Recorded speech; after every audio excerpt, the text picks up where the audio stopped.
un cours de tricot un soir et en fait ça a été un peu la révélation.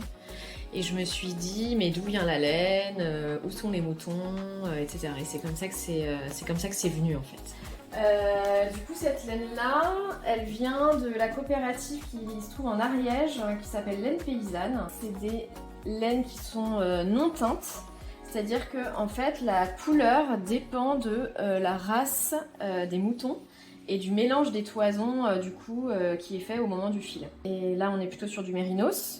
Donc qui est une laine qui est un peu moins sèche, un peu plus douce.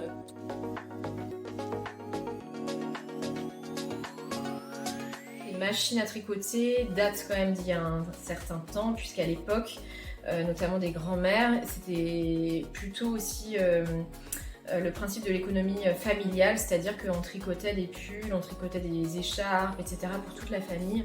Et du coup, il y avait vraiment ce truc de petite unité de production familiale au sein des foyers. Alors ça reste du tricot machine, mais c'est très très manuel, puisque le passage du chariot est fait à la main, le travail des points est fait à la main aussi en partie. Voilà, donc ça reste quand même quelque chose d'assez manuel.